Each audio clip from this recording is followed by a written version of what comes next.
Meantime, in response to the deadly shooting, protests erupted at the scene of the shooting. Things got tense with objects thrown at officers who then deployed tear gas. Victor Williams was in the middle of it all. And Victor, those protesters then marched to the 12th precinct where there was a brief standoff with officers in riot gear.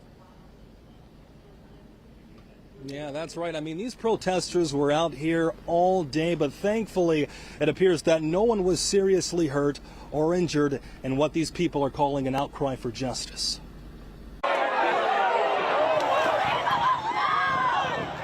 This was the scene earlier in the day, chaos in the intersection of San Juan and West McNichols, where 19-year-old Hakim Littleton was shot by police.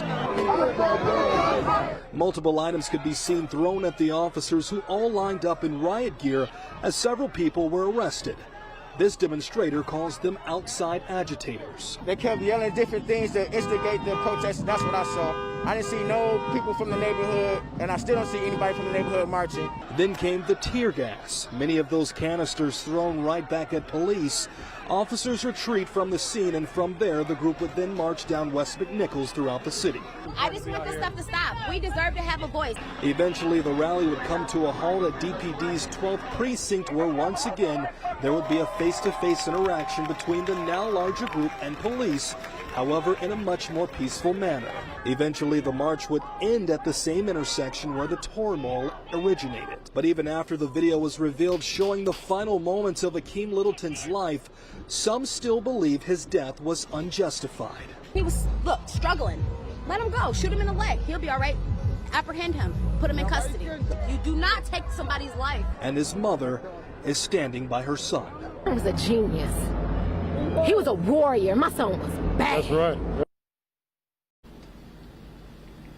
Now, even after this video was released showing the final moments of Littleton's life, protesters, they still lined up here at the 12th precinct, a lot of them still face-to-face with officers.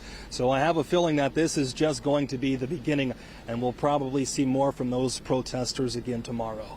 Victor Williams, Local 4. In the meantime, the investigation does still continue. Thank you, Victor. We did just receive a statement from the Detroit branch of the NAACP on today's shooting. It reads in part, this situation in the city of Detroit clearly demonstrates the tremendous value of body cams and dash cameras used by police departments across the nation. Today's events could have turned into a crisis that turned our city into something that none of us wish to see. Community policing, transparency, and integrity are vital elements in the ultimate security of our community. Our coverage continues on clickondetroit.com, where you can watch Chief James Craig's news conference in its entirety. You can find that right on our homepage.